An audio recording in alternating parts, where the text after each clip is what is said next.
জেলের কাছে গিয়ে বলল, ভাই তুমি আমার জন্য কি বদদুয়া করেছিলে সেদিন? তো জেলে তখন বলেছে, আমি আল্লাহ তাআলাকে বলেছিলাম, আল্লাহুম্মা মান আরানি কুওয়াতাহু ফি দুআফি ফাআরিনি কুওয়াতাকা আলাইহি। আমি আল্লাহকে বলেছিলাম যে আল্লাহ, তোমার যে বান্দা আমার উপরে জুলুম করলো, তার ক্ষমতা আমার উপরে দেখাইলো, আমি তোমার ক্ষমতা এই বান্দার উপরে দেখতে চাই। যুবক বলল যে আমার উপরে তুমি আল্লাহ পাকের ক্ষমতা দেখতে চেয়েছিলা, দেখো তোমার উপরে জুলুম করে মাছ নিয়ে যাওয়ার কারণে যেই হাত দিয়ে জুলুম করেছিলাম, যেই হাত দিয়ে আমি মাছটা নিয়েছিলাম, আল্লাহ তাআলা ওই হাত আমার থেকে ছিনাই নিয়ে গেছেন। নাউজুবিল্লাহ। তুমি আমাকে মাফ করে দাও, আমি বাঁচতে চাই। ইমাম জাহাবি লেখেন, এরপর যখন গরিব জেলে ওই যুবককে মাফ করে দিল, জেলের খুব আফসোস হইল তার এই অবস্থা দেখে। জেলে আল্লাহ তাআলাকে বলল যে আল্লাহ, তোমার এই বান্দাকে আমি মাফ করে দিছি, তুমি তাকে মাফ করে দাও। তো যখন জেলে মাফ করে দিছে, ইমাম জাহাবি লেখেন যে অল্প কয়েক দিনের মধ্যেই ওই যুবকটা সুস্থ হয়ে গেছে, তার হাতের ব্যথা দূর হয়ে গেছে। সুবহানাল্লাহ। এরপরে যতদিন পর্যন্ত ওই যুবক দুনিয়াতে জীবিত ছিল, সে গ্রামের মধ্যে মানুষের মধ্যে বলতো, বাজারে বাজারে বলতো, হে মানুষেরা, তোমরা আমার মতন কেউ জালেম হইও না, কেউ মানুষের উপরে জুলুম কইরো না, কারণ জালেমের শাস্তি বড় কঠিন। এজন্য মুহতারাম হাজিরিন, আমরা কোনো দিন কারো উপরে জুলুম করব না। ক্ষমতার দাপট দেখায়া, সম্পদের দাপট দেখায়া, শক্তির দাপট দেখায়া কখনো দুর্বল অসহায়ের উপরে জুলুম করব না। মনে রাখতে হবে যে আমি ক্ষমতাওয়ালা হতে পারি, টাকাওয়ালা হতে পারি, যে দুর্বল, যে অসহায়, তার পিছনে দুনিয়ার কেউ না থাকলে তার পিছনে একজন আছে। তিনি কে? তার পিছনে আল্লাহ আছে। এজন্য কখনোই আমি আমার জবান দিয়ে, আমার হাত দিয়ে কোনো মুসলমানের উপরে জুলুম করব না। রাজি আছেন? নবীজি বলেন, আল মুসলিমু মান সালিমাল মুসলিমুনা মিন লিসানিহি ওয়া ইয়াদিহি। মুসলমান তো ওই ব্যক্তি যার হাত এবং জবান থেকে অন্য মুসলমান নিরাপদে থাকে। সুবহানাল্লাহ। এজন্য আমরা জুলুম অত্যাচার থেকে বেঁচে থাকবো। আল্লাহ সকলকে তৌফিক দান করুন, আমিন। এখানে ওঠার আগে এক ভাই বলেছিলেন যে হুজুর, একটু মহিলাদের সম্পর্কে, অনেক মা বোনেরা আছেন, মা বোনদের সম্পর্কে, পর্দা সম্পর্কে কিছু বললেন। আসলে এখন সময় নাই, তারপরও যেহেতু বলা হয়েছে, এখানে অনেক মা বোনেরা আছেন। নবীজি একটা হাদিসের মধ্যে বলেন, লম্বা হাদিস, হাদিসের মাঝখানে এরকম আছে, নবীজি বলেন, অনিসাউন কাসিয়াতুন আরিয়াতুন। শেষ জামানায় এমন কিছু মহিলা থাকবে, যেই সকল মহিলাদের শরীরে পোশাক থাকবে, পোশাক থাকার পরেও তারা উলঙ্গ থাকবে। নাউজুবিল্লাহ বলেন। নবীজির হাদিস কি এখন মিলে গেছে না? বর্তমান জামানায় এমন বহু মুসলিম মহিলা আছে যারা পোশাক পরে, পোশাক পরার পরেও তাদেরকে উলঙ্গই মনে হয়। নাউজুবিল্লাহ বলেন। এত টাইট ফিট পোশাক পরছে, যেই টাইট ফিট পোশাক পরবার কারণে মহিলাদের দেহের উঁচু নিচু শরীরে ভাঁজগুলো প্রকাশ পায়।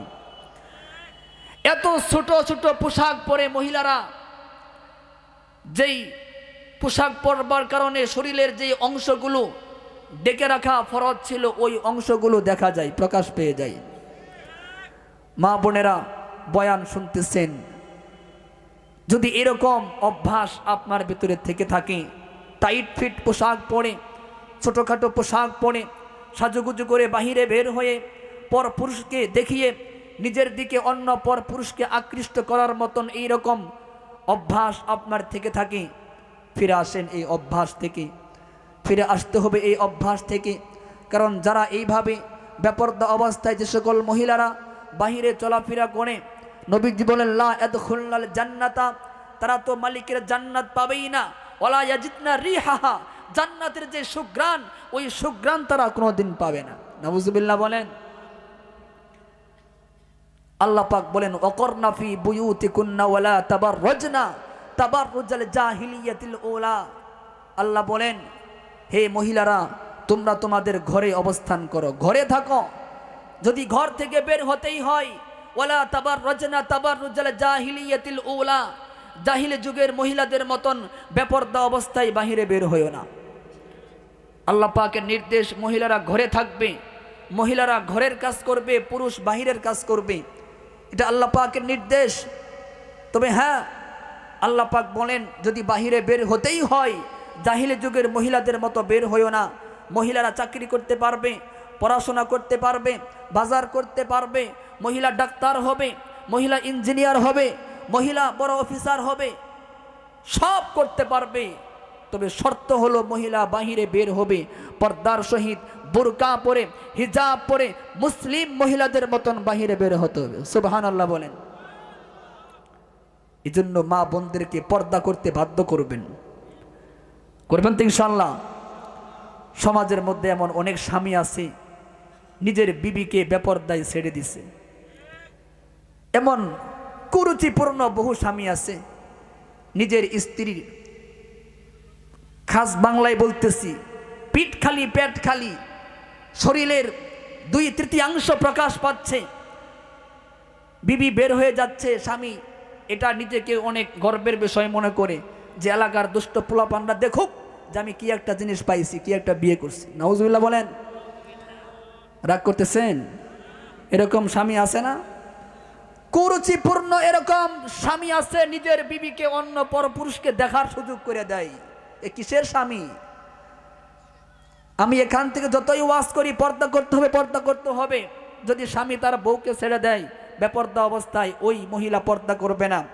যদি কোনো স্বামী বলে খবরদার, আমি তোকে বিয়ে করেছি, তোর ভাত কাপড় আমি দেই, তোর চিকিৎসার খরচ আমি দেই, আমি তোর স্বামী, তোকে আমি আদেশ করলাম বেপরদায় বাহিরে গেলে চামড়া উঠে ফেলবো, বেপরদায় বাহিরে বের হতে পারবি না আজ থেকে।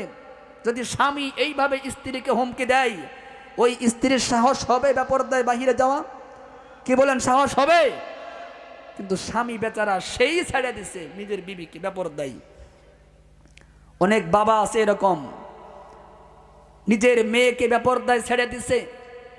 বাবার চিন্তা হলো আমার যে একটা মেয়ে আছে, এলাকার মধ্যে মানুষ না জানলে মানুষ বিবাহের প্রস্তাব নিয়ে কেমনে আসবে।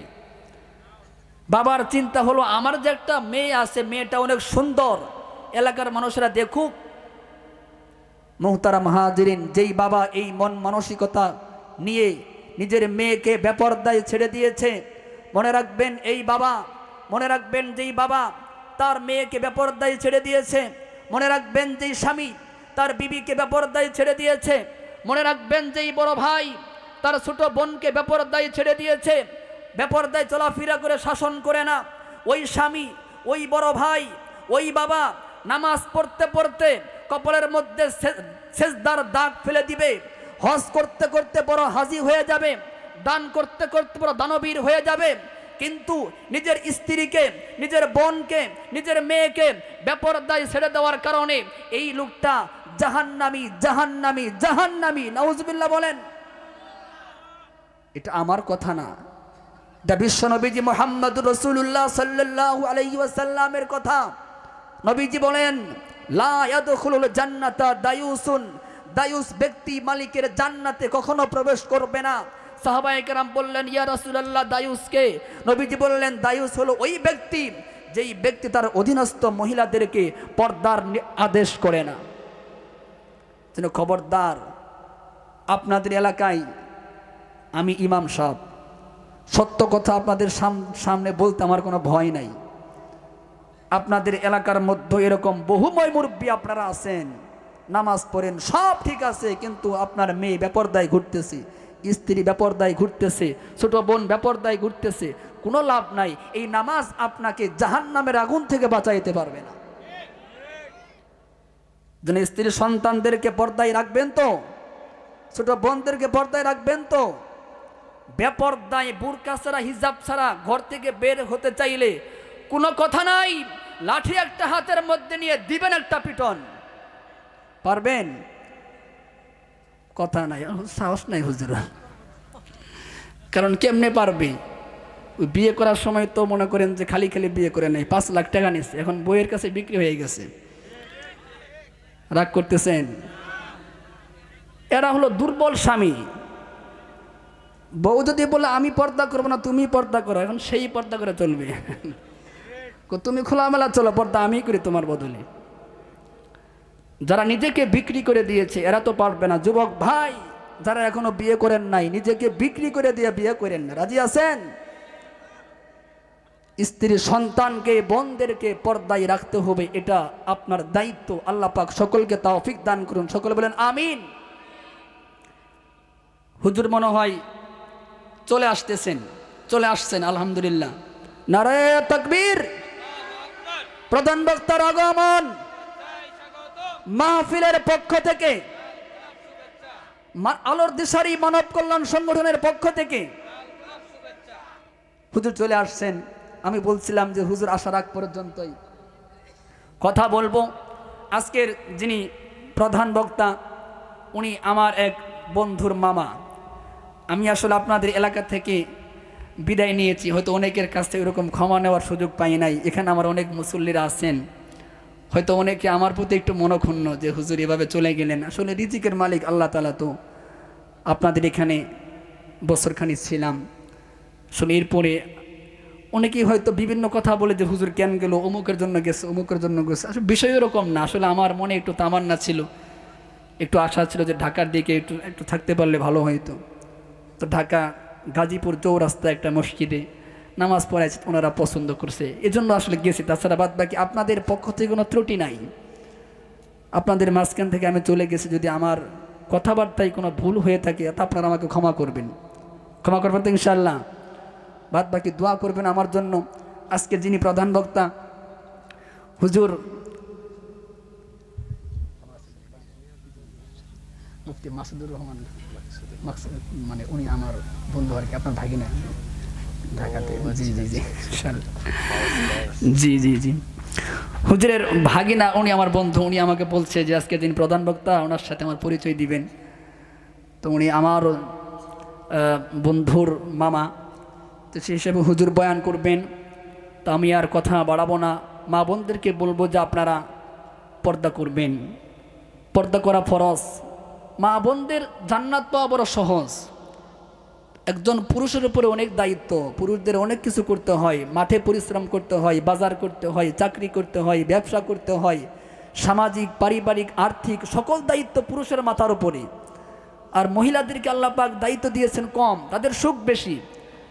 একজন মহিলার জন্য জান্নাতে যাওয়ার জন্য 4টা কাজ করলেই হয়ে যাবে। মা বোন যারা বয়ান শুনতেছেন, 4টি কাজ আপনারা করবেন। 1 নাম্বার নামাজ পড়বেন, 2 নাম্বার রোজা রাখবেন, 3 নাম্বার স্বামীর খেদমত করবেন, 4 নাম্বার পর্দা করবেন। আমিন বলেন। সহজ। নামাজ, রোজা, স্বামীর খেদমত, পর্দা, এই 4টি আমল করবেন, ইনশাআল্লাহ জান্নাত পেয়ে যাবেন। তো হুজুর চলে আসছেন, হুজুর বয়ান করবে। আমি আপনাদের সামনে যে কথাগুলো বললাম যদি কোনো ভুল ভ্রান্তি করে থাকি আল্লাহ পাকের কাছে ক্ষমা চাই, আপনাদের কাছে ক্ষমা চাই, যেন আল্লাহ তাআলা মাফ করেন। বাদ বাকি আজকের এই আলোর দিশারি মানব কল্যাণ এই সংগঠনের জন্য আমার দোয়া রইল। নবীজির বয়স যখন 17 বছর, আরেক রিওয়ায়াতে আসছে 20 বছর, তখন নবীজি মক্কা নগরীতে একটা সংগঠন করেছিলেন যার নাম ছিল হেলাফুল ফুজুল, যার বাংলা আমরা বলি হিলফুল ফুজুল, যার অর্থ হলো কল্যাণের শপথ।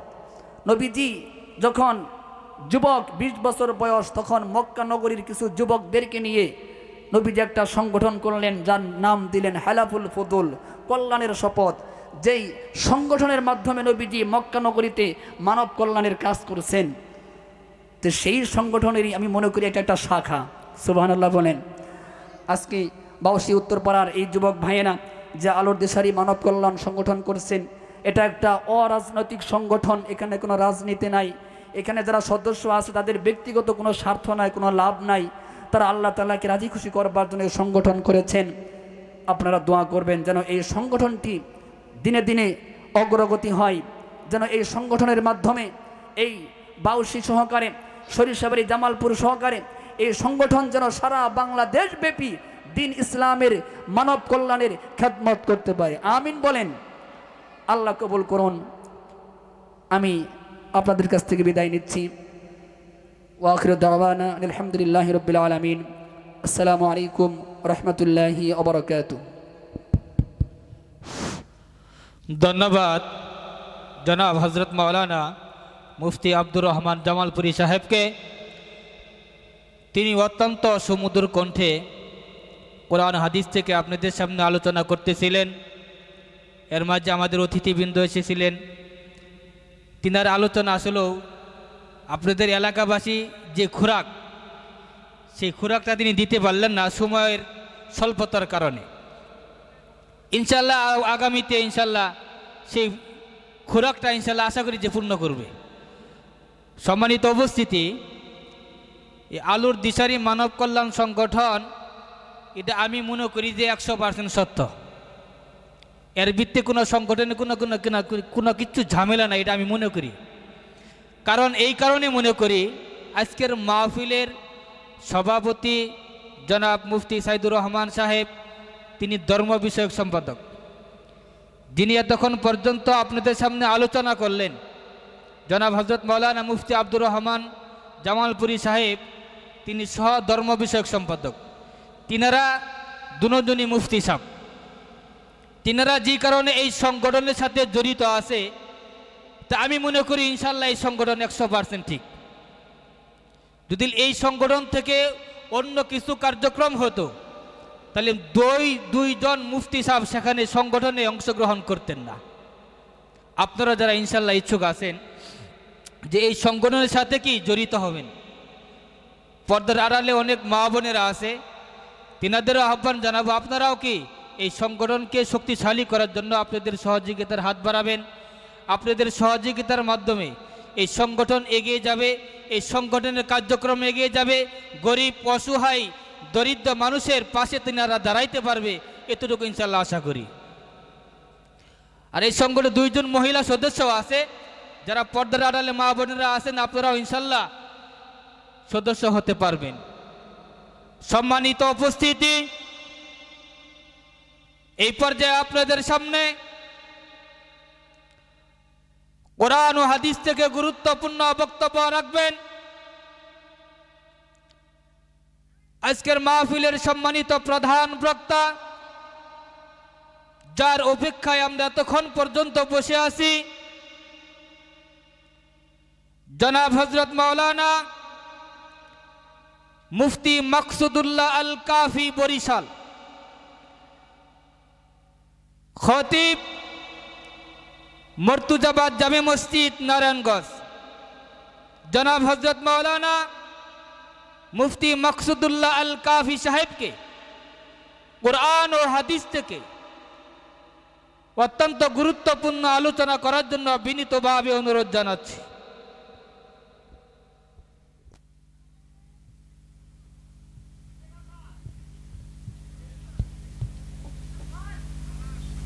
আসসালামু আলাইকুম ওয়া রাহমাতুল্লাহি ওয়া বারাকাতুহু।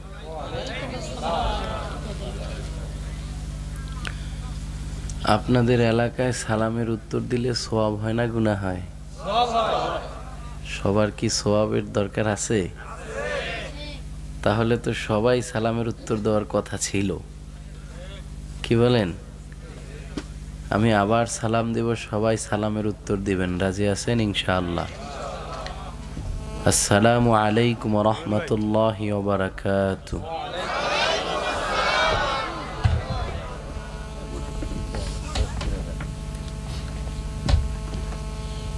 আল্লাহ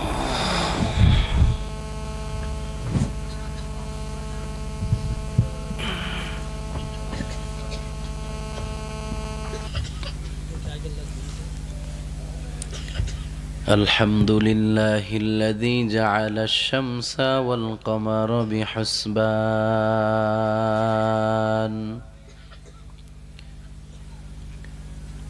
والنجم والشجر يسجدان وفضل زمانا على زمان كما فضل مكانا على مكان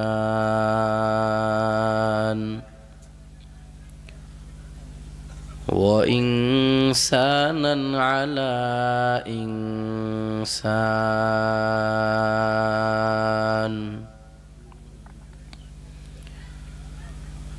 ونشهد أن لا إله إلا الله وحده لا شريك له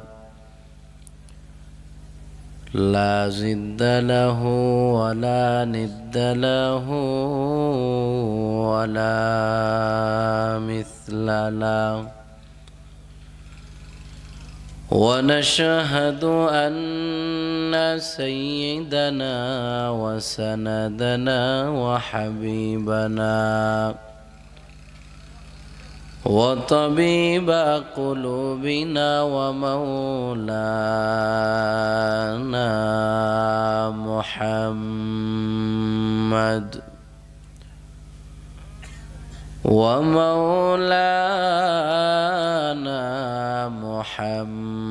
محمدا عبده ورسوله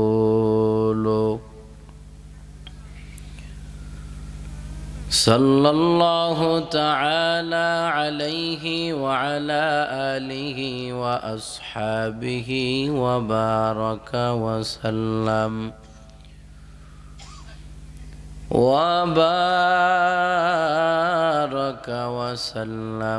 تسليما كثيرا كثيرا الذي أرسله الله تعالى بالحق بشيرا ونذيرا وداعيا إلى الله بإذنه سراجا منيرا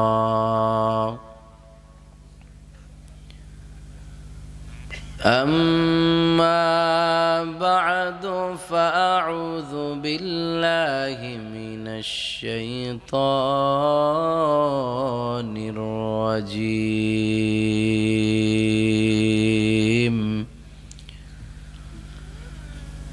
بسم الله الرحمن الرحيم